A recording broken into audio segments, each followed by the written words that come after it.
My name is Denise Selk, and this is my husband, Charles Selk, and we are a family-owned business. Our company is called Coco, and we are a wholesale manufacturer for making cookies and just recently chocolates here on Guam. Our operation is here in small sleepy village of Inarajan. So anyway, my husband decided, since he liked my cookies so much, why don't we start selling it? Because other companies were already selling it, and he said, well, I think your cookies are better. You make such good cookies, and that's when he decided that you really should get into the cookie business. And my friends that I was giving gifts to started buying them for their offices so they could give out to business associates and friends and things. So we started in the mom and pop stores around the island, and it probably took maybe about a year of research and development, trying different sizes of cookies, different flavors of cookies, and selling it to people, giving it to friends. And we even sent some for testing off island to Japan to see what our major market would like. Right now we have one flavor. What we want to do is get several flavors out there in the market, and we would love to be able to open a chocolate shop where you can walk in, like, you know, the Godiva shop or Mrs. C's candy shop, and see all different kinds of candies and chocolates. And that's what we'd like to do in the long term. We were trying to figure out something, an identity for our product. We're trying to think of something very islandy. We decided, well, we're going to have the little duendes that are working hard in the jungles, and they're collecting coconuts, and they're collecting all the little things to bake all the little cookies and nuts, and so that's why, if you notice on our packaging, we have a burlap. And in the old days, when people used to go into the jungles, they used everything. When flour and rice and everything came to Guam, I think it was post-war or pre-war, everything came in gunny sacks. And you see people coming out of the boonies with pugwa, you know, betel nut and everything, mangoes, and they've got these burlap gunny sacks on their back. We had a friend who worked at the Pacific Daily News, and he had drawn us little duendes. My husband wanted to do little duendes. So we sat down and we had a family meeting with our children, our daughters and our son, and we said, you know, they were in high school at the time. We said, well, we got this cute little guy. What do we name him? What would be a good name? You know, short and cute, and would bring a lot of attention. And our son said, how about Coco? And we started laughing. We said, why Coco?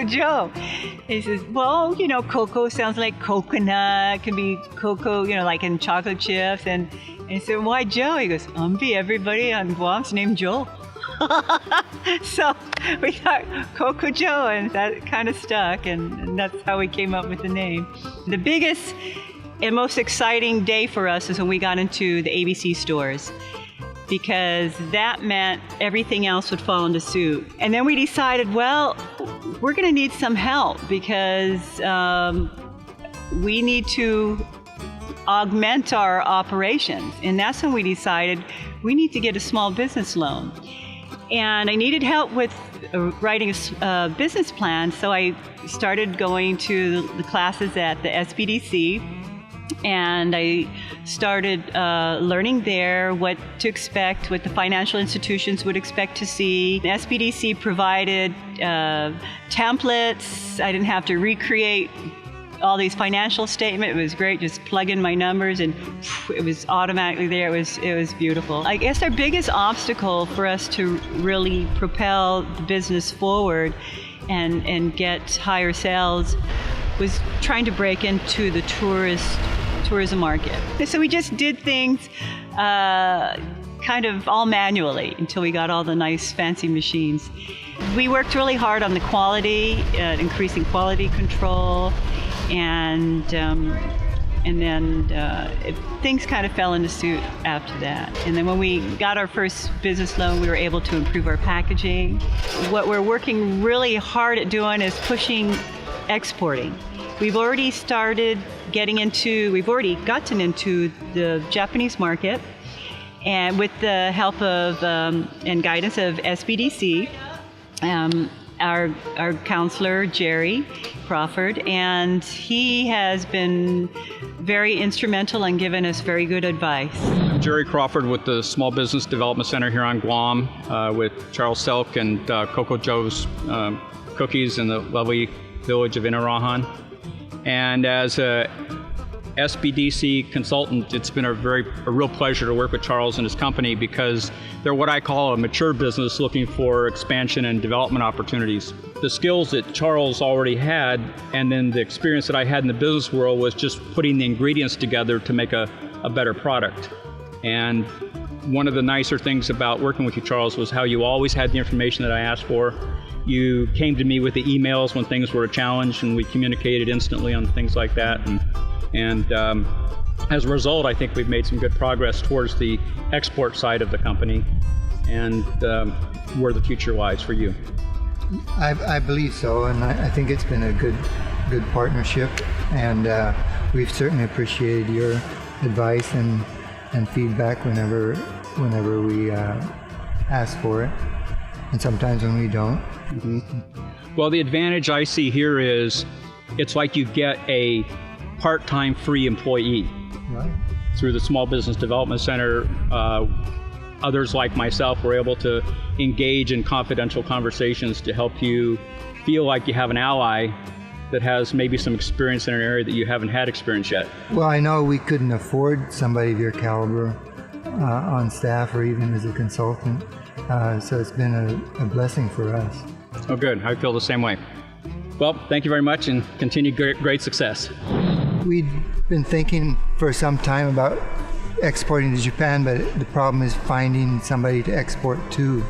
And we just happened to get lucky there in opened the email one day, and there was an email from a Japanese company saying we're an importer of foreign products into Japan. We would like to, we tried your cookies, we love them, we want to bring them into Japan. So I started working with a lady there, sent them samples of what we have so they could try different ones.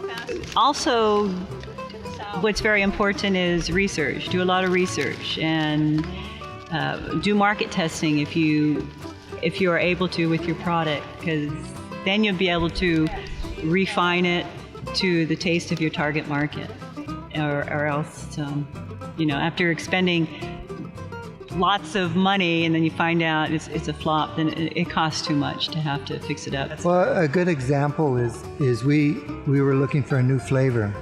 I think it's after we'd already done the chocolate chip and the coconut macadamia cookie. We wanted a third flavor. So, and we talked about it, and one of the flavors we thought about was a ginger cookie, and we both loved ginger snaps, and we were all excited, and we sent 3 flavors off to Japan, and they hated the ginger. They said it tastes like medicine to them. Because we put, our ginger snaps have cloves and cinnamon and nutmeg and things that we're used to, but cloves to them smells like tiger balm. Do you know how the tiger balm medicine? So if we come out with a ginger cookie, it can't have all those strong spices that we're used to, because I think the ginger snap original recipe is a German recipe. We're Coco Joe's of Inarajan, Guam's best cookies and chocolates. And we definitely do live out in the jungles with the duendes, as you can see all the jungles around us. And we make all different flavors cookies, from chocolate chips to coconut macadamia. We wholesale to all the retail stores that we possibly can on the island, and even into the military bases. Call us at 828-6444. And a lot of people call us too for, and party favors. People like party favors. So we can do that. We love Coco Joe's!